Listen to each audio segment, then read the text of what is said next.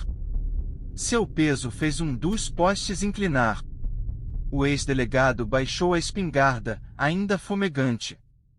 Ele havia torcido um dos tornozelos na pressa de ir em casa e buscar a arma.